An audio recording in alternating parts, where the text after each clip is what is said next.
우리가 그런 게 있는 것 같아요. 예, 우리가 이제 마이크로소프트 운영체제 쓰고 있잖아요. 윈도우 쓰고 있잖아요. 그리고 뭐 오피스도 쓰고 계시고 파워포인트 쓰시고 MS 워드 쓰시고. 그러니까는 이제 마치 내가 마이크로소프트 대해서 안다고 착각을 갖는 것 같아요. 근데 이제 이게 그렇게 해서 내가 아는 거고 투자 관점으로 마이크로소프트에 대해서 아는 거고는 좀 많이 다른 것 같아요.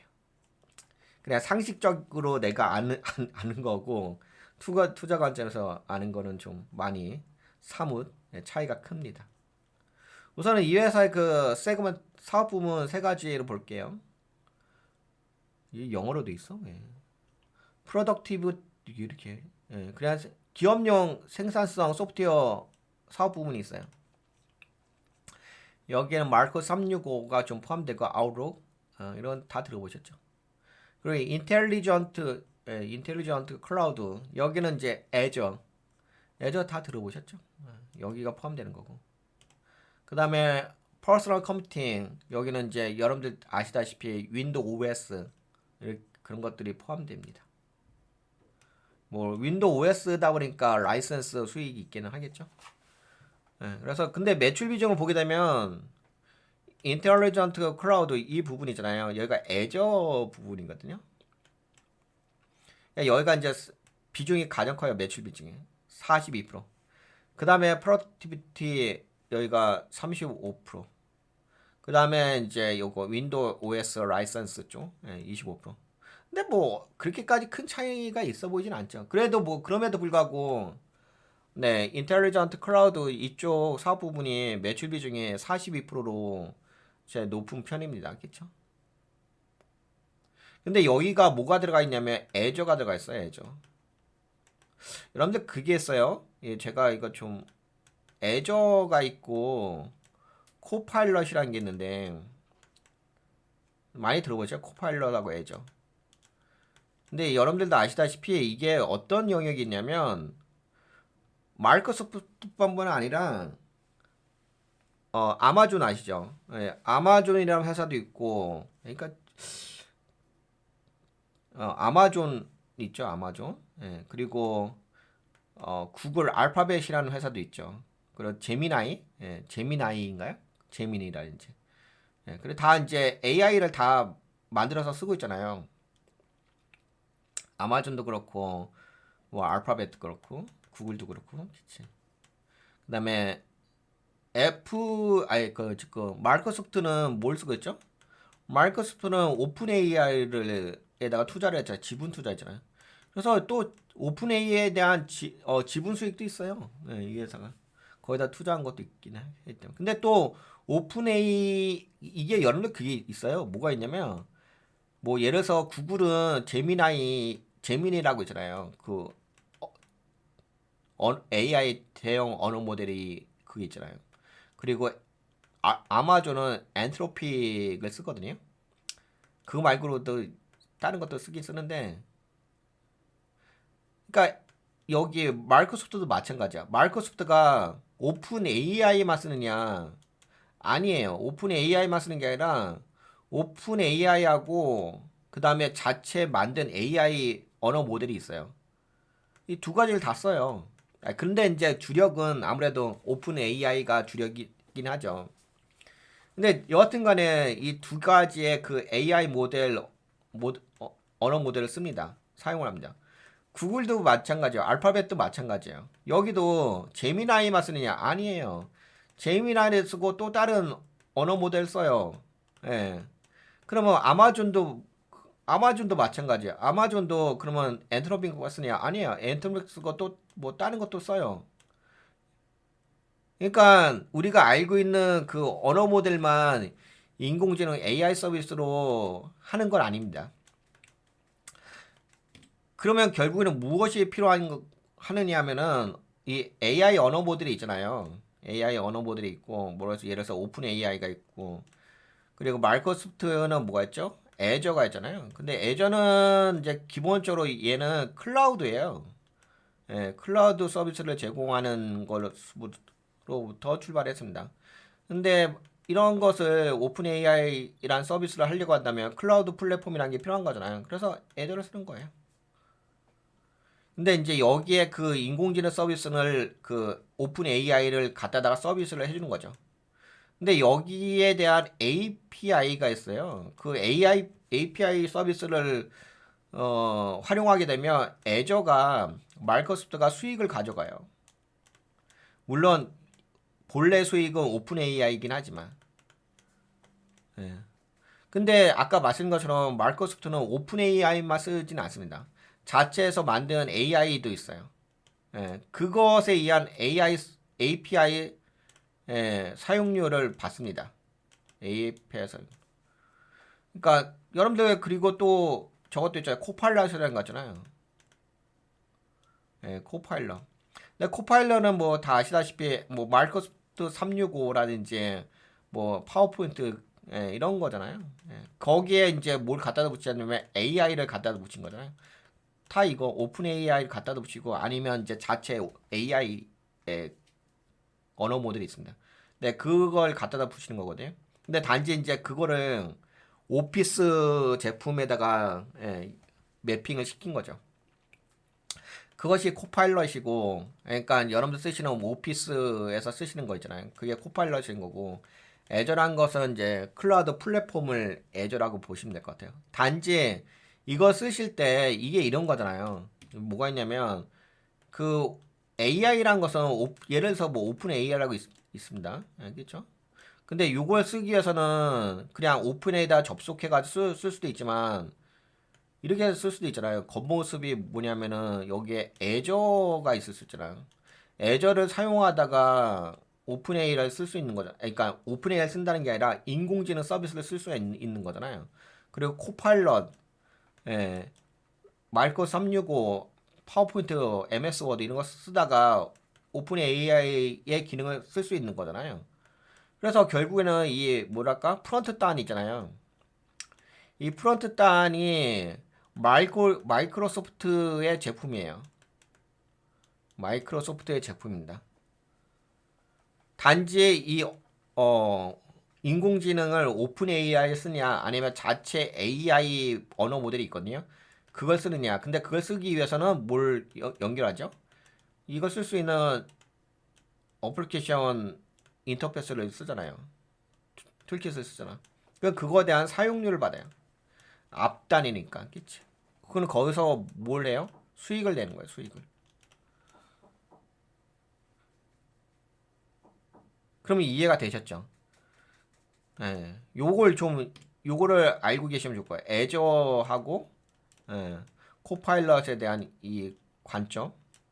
근데 제가 왜 이런 말씀을 드렸냐면은, 이게 이런 영역이 있어요. 지금 그 대표적으로 뭐, 이제, 현재 그 AI라는 것을 만들었잖아요. 그 AI라는 걸 통해 가지고 지금은 뭐 무료 서비스도 있고 오픈 AI는 이제 유료 서비스도 있죠. 근데 현재 유료 서비스로 전환해야 되잖아요. 그러니까 무료 서비스를 유료 서비스로 전환해 가지고 여기서 매출을 일으켜야 되잖아. 그러면 뭔가 이렇게 동기부여가 있어야 될 거 아니에요. 들어올 수 있는 뭐 진입 장벽을 좀 쉽게 해줘야 될 거 아니야. 이게 그 마이크로소프트는 아까 전에도 말씀드린 것처럼 처음부터 애저라는 플랫폼이 있었고 그 다음에 코파일럿이라는 것이 있잖아요. 코파일럿은 아까 말씀드린 것처럼 마이크로소프트 365, 아웃룩 이런 것 있잖아요.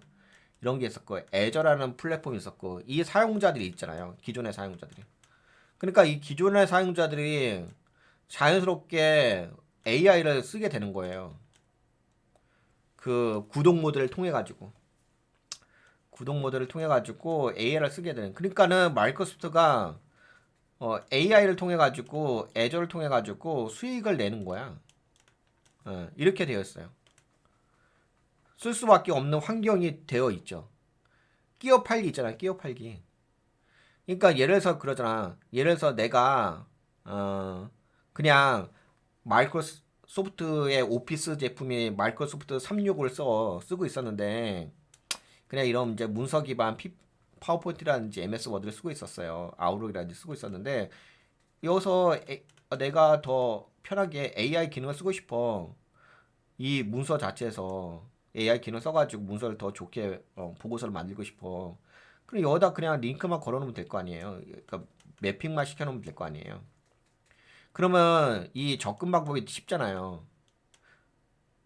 따로 이렇게 오픈 AI라고 안 가도 되고 AI로 이렇게 안 가고 그냥 인터페이스로 이렇게 만들어 버릴 수도 있잖아. 여기서 작업을 하고 있으니까.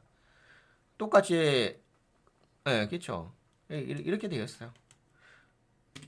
그래서 이제 이런 AI 서비스에 대한 구독 모델이 다른 경쟁 대비 되게 접근성이 좋아요. 빨리 유료 서비스로 전하는 데 있어서 좋아요.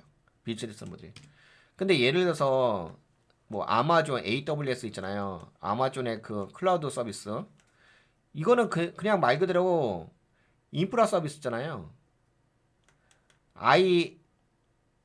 IaaS라고 하죠. 여기는 그냥 IaaS 인프라 서비스만 해주는 영역이잖아요. 그리고 구글도 마찬가지죠. 구글이라든지 알파벳도 여기가 무슨 소프트웨어가 있는 게 아니잖아요. 뭐 MS 오피스라는 소프트웨어가 있는 게 아니라 그냥 구글 플랫폼을 쓰는 거잖아요. IaaS의 영역이잖아요. 그러다 보니까는 AI를 통해 가지고 수익을 내는 데 있어서 현실적인 수익을 내는 데 있어서 마이크로소프트가 MS사 있잖아요. 마이크로소프트가 MS 오피스라는 이제 애저라는 플랫폼을 활용해 가지고 좀 더 무료 서비스를 유료 서비스화 하면서 구독할 수 있는 구독률이 높아져요. 그러니까 AI를 통해 가지고 수익을 낼 수 있는 그런 환경의 인프라가 갖춰져 있어요. 아마존 웹 서비스하고 구글 같은 경우는 여기는 저거예요. 그냥 인프라 IaaS예요. IS라고 하죠. 여기는 SaaS라고 하죠. SaaS. SaaS. 그치? SaaS라고 하죠. 이렇게. 그래서 경쟁사 대비 AI 서비스 통해 가지고 수익을 내는 데 있어서 매우 좀 좋은 환경이라든지 그런 인프라를 갖고 있다. 그런 말씀을 좀 드려볼 수가 있을 것 같아요. 좀 이렇게 이야기하니까는 좀 어려우시죠? 제가 이거 자료를 준비한 게 있으니까 이거 볼까?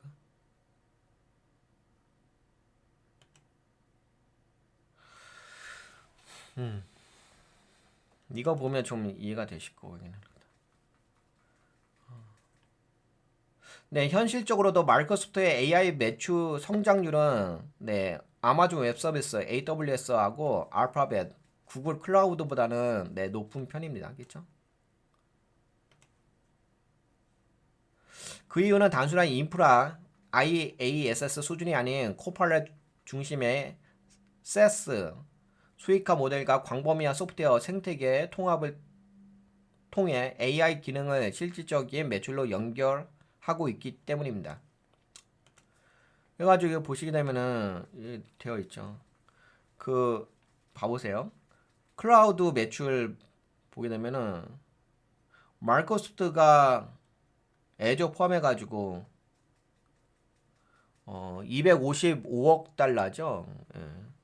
그리고 아마존이 242억 달러, 구글은 GCP 92억 달러죠.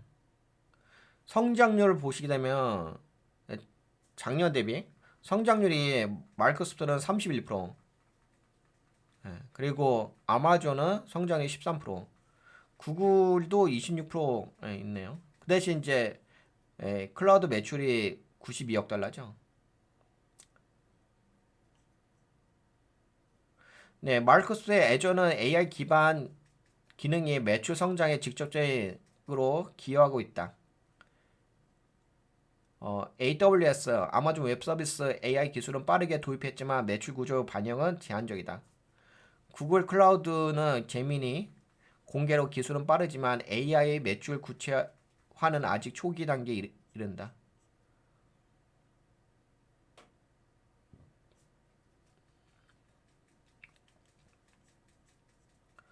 네, 여기 모건 스탠리 2024년 2월 분석. 마이크로소프트는 생성형 AI 수익화를 가장 먼저 실현한 기업이며 코파일럿은 장기적인 ARPU 성장 동력이다. 애저의 AI 수요는 기존 클라우드 수요보다 훨씬 빠르게 성장 중이며 이는 마이크로소프트의 프리미엄 가치로 작용한다.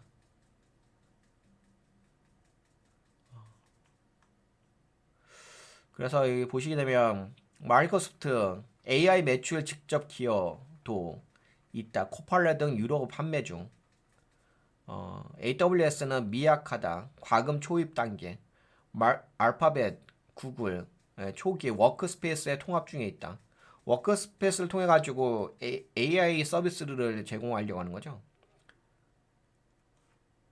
이게 여러분들 그런 게 있어요? 뭐가 있냐면은 그 AI를 사용하는 데서 이제 대부분 이제 무료로 사용하잖아요. 근데 무료로 사용하게 되면 기업들은 수익이 안 되잖아요.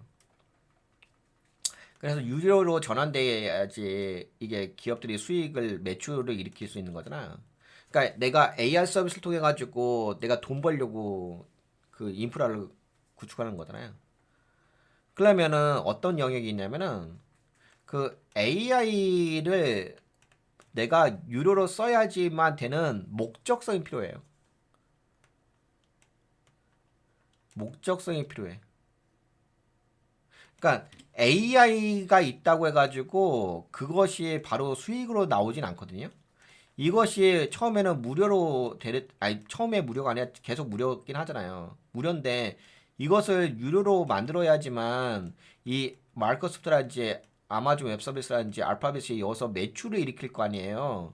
그동안 데이터 센터 인프라를 구축해 놨으니까 그 유료로 쓰게끔 하려고 한다면은 그 AI를 사용하시는 그 분들이 어떤 마음가짐이어야 되냐면 어떤 환경이어야 되냐면은 AI를 내가 돈 주고 사용할 수밖에 없는 어떤 목적성이 뚜렷해야 되는 거예요. 그러니까 직업이어야 되는 거야, 직업. 내가 어떤 작업물을 만드는 데 있어서 AI를 쓸 수밖에 없는 환경이 돼야 되는 거예요. 이해가 되시나요? 그냥 오픈 AI를 쓰고 싶어 이런 게 아니라 나 오픈 AI 써야지 이런 거 그냥 무료 서비스를 하는 거잖아요. 근데 AI를 쓰려고 한다면 이게 직업이어야지 된다고요. 직업이라든지 아니면 내가 목적성이 있어야 된다고요. 그래야지 내가 과금을 한다고 과금. 내가 거기다 돈을 한다고. 예를 들어서 이 사람이 뭐 내가 AI 그 서비스를 쓰는데 내가 한 10달러 지불을 해야 돼. 근데 내가 10달러 지불했는데 이 10달러를 통해서 내가 한 100달러를 벌 수 있을 것 같아. 그러면은 이제 그제서야 내가 AI를 유료 서비스를 하는 거거든요.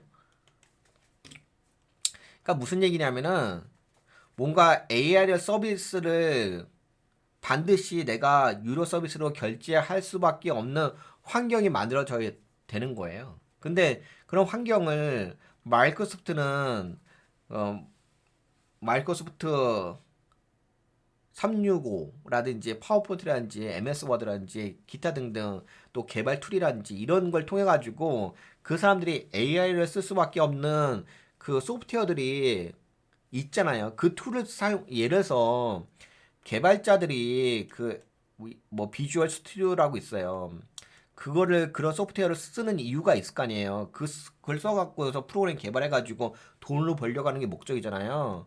그리고 내가 파워포인트를 쓰는 이유가 뭐예요? 내가 그걸 만들어가지고 그거 갖다가 서비스를 해가지고 내가 그거 갖다 돈 벌려고 하는 거잖아요. 그냥 뭐 재미삼아 파워포인트를 문서 작성하는 사람이 무슨 뭐 재미삼아 문서 작성하겠습니까? MS 워드를 왜 쓰겠어요? MS 워드를 뭐 재미삼아 MS 워드를 쓰겠습니까? 내가 그거다 문서 작성해가지고 내가 돈 벌려고 MS 워드 작성하는 거지. 그러니까 그런 어플리케이션이 있다는 얘기는 목적성이 있다는 얘기예요. 그 목적성이 있는 그 어플리케이션이 있다는 얘기는 이 거기다가 AI 서비스를 접목시키게 되면은 유료 서비스화 할 확률이 높다는 이야기예요.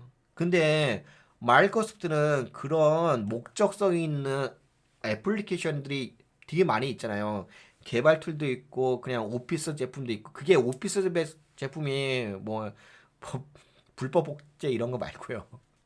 예? 진짜 내가 오피스 제품을 쓸 수밖에 없는 환경이 되어 있는 문서 작업이라든지 내가 뭐 프리젠테이션을 할 수밖에 없는 직업군에 있는 사람들이 있을 거 아니야. 뭐 기획자라든지 그런 사람들이 유료화 된다고요. 근데 그런 툴을 많이 갖고 있는 게 마이크로소프트가 그런 툴을 많이 갖고 있잖아요. 그러니까 알파벳의 워크스페이스라는 것이 목적성이 뚜렷하진 않잖아요. 내가 예를 들어서 알파벳의 워크스페이스가 없으면은 절대로 내가 뭐 작업을 못해 이런 건 아니잖아요. 그냥 이런 기능이 편의성이 있다 보니 내가 알파벳의 워크스페이스를 사용하는 것뿐인 거지. 근데 마이크로소프트는 정확하게 목적성이 있는 어플리케이션들이 많이 있잖아요. 그러니까는 마이크로소프트가 AI 서비스를 제공하게 되면은 무료 서비스 AI를 무료 서비스를 받던 사람이 유료 서비스로 전환될 확률이 매우 높죠. 여기 다 아시죠? 이해가 되시죠? 그래서 결국에는 AI 매출에 직접적인 기여할 수 있는 그런 환경을 마이크로소프트가 갖고 있어요. 근데 상대적으로 근데 아마존 웹 서비스는 뭐 여러분들도 아시다시피 뭐 전자상거래라든지 뭐 그런 플랫폼을 만드는 영역이잖아요. 근데 이것도 그런 AI 서비스가 있어요. 근데 목적성이 이게 더 강하지. 그래서 예, AI 서비스 통해 가지고 매출을 일으키는 직접적인 핵심 기업이라고 한다면은 마이크로소프트라고 볼 수 있어요. 현재로서는. 물론 뭐 이런 회사들도 AI 서비스를 통해 가지고 유료화를 더 적극적으로 마케팅을 펼치긴 하겠죠. 여기도 있죠. 매출에 대한 AI 영향력이 높다. 성장 높은 편, 낮은 편, 중간 이렇게 되죠.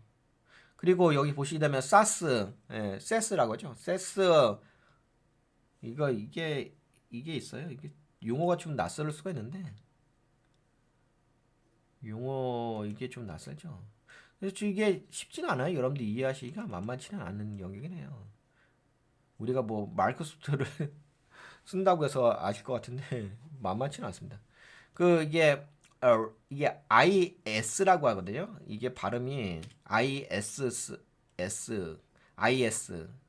IS라고 하는데 인프라스트럭처 애즈 서비스 그러니까 서비스 스토리지 네트워크 같은 것을 서비스화하는 거 요걸 IS라고 하고 요거는 세스라고 하거든요. 세스는 그 아예 이 인프라뿐만 아니라 완성된 소프트웨어 애플리케이션까지 다 있어요. 뭐 여러분들 이제 호스팅 서비스 할 때 리눅스만 있는 호스팅 서비스가 있고 아예 마이크로소프트처럼 아예 모든 애플리케이션 다 완벽하게 갖춰져 있는 그 서버가 있잖아요. 그래서 마이크로소프트는 거의 세스의 영역이에요. 근데 이제 아마존 웹 서비스는 인프라스트럭처의 영역이죠. 그래서 여기 아마존 웹 서비스, 구글 있죠. 예전에는 마이크로소프트의 애저도 그랬었어요. 원래 그런 플랫폼이었으니까. 근데 요게 이제 마이크로소프트 365가 붙기 시작했죠. 코파일럿이 붙기 시작했습니다. 사용구는 개발자, IT 인프라 관리자. 그치, 여기는 인프라 쪽이니까. 요거는 세스는 일반 기업 사용자, 마케터, 뭐 세일즈 팀. 그래서 이제 요쪽에 IS 쪽이 그 아마존 웹 서비스가 구글 클라우드 쪽이라고 보시면 될 것 같고, 그다음에 이제 세스 쪽은 마이크로소프트의 애저라든지 코파일럿 쪽이라고 보시면 될 것 같아요. 그래서 아무래도 AI 서비스 통해서 그렇죠. IS IS 사용 기업은 아마존 웹 서비스와 구글 클라우드로 인프라 이전. 그치? 세스 쪽은 네 이렇게 보시면 될 거. 요 용어는 요 정도만 이야기하고 그래서 마이크로소프트는 AI를 실질적인 매출로 바꾼 유일한 메가테크로 평가받고 있으며 실제로도 가장 높은 AI 기반 성장률을 실현하고 있습니다. 요거를 좀 이야기해드리고 싶었어요, 이번 시간에.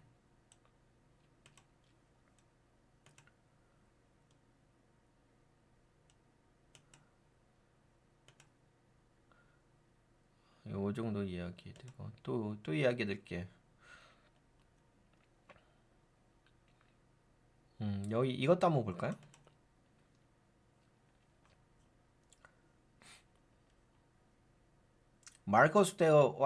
마이크로소프트의 애저. 그렇죠. 여기 보시게 되면 네, AI 전략 중심축. 오픈 AI도 있고 자체 AI 모델도 있어요. 여기 아마존 웹 서비스는 엔트로픽하고 타이탄? 예, 요거 이런 거 쓰죠. 그리고 버텍스 AI고 제미니 모델 이런 거 쓰죠. 여기 보시는 구독 기반의 세스, 마이크로소프트 365 코팔럿. 이거는 뭐 상대적으로 좀 부족하다. 예, 아마존 웹 서비스는 구독 모델이. 제미니도 마찬가지로 뭐 구글 워크스페이스에 하기 시작했다. 예, 그리고 고정 수익화 기능 해가지고 AI 서비스를 통해서 마이크로소프트 365 구독 내 코파일럿 포함해가지고 매출 확보를 이제 안정적으로 하려고 한다. 아직까지 코파일럿에 대한 매출이 높지는 않습니다. 애저에 대한 매출이 높지. 이제 코파일럿의 성장률도 좀 높아지고 있기는 있죠. 그리고 아마존 웹 서비스는 대부분 사용량 기반이고 장기 계약 유도는 좀 약하다. 그리고 구글의 클라우드는 구독형은 상대적으로 취약하다. 네, 애저는 SES와 IS를 결합한 복합 클라우드 전략을 갖추고 있습니다. 이 두 가지를 다 갖추고 있죠. 왜냐하면은 코파일럿하고 애저가 있기 때문에. 특히 오픈 AI 기반 API와 마이크로소프트 365의 결합은 타사와 확연히 차별화됩니다.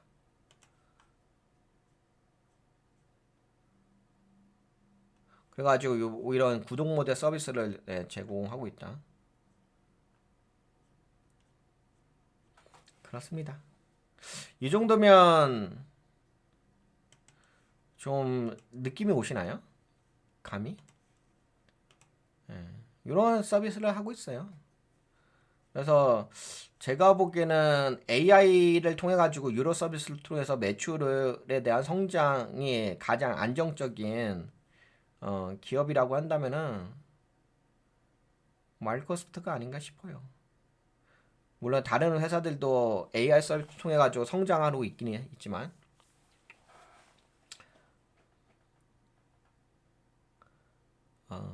뭐 그렇게 본다면은 뭐 아까 그 재무도 보셨잖아요. 재무도 뭐 안정적이잖아요. 만약에 예를 들어서 AI를 통해 가지고 매출을 일으키는 대표적인 기업으로 우리가 인식할 수가 있는 거잖아요. 근데 만약에 나중에라도 마이크로소프트가 주가가 지금은 이제 반등 자리니까 지금은 이제 여기가 기술적으로 이렇게 반등 자리인데 뭐 이렇게 하다가 이렇게 가잖아요. 하다가 나중에 빠지게 되면 마이크로소프트가 빠지게 되면은 그러면은 이제 어떤 느낌이냐면 제가 지금 느끼기로는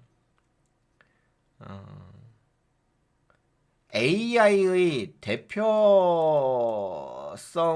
있는 대장주 역할을 하는 게 MS 마이크로소프트가 아닐까 싶어요.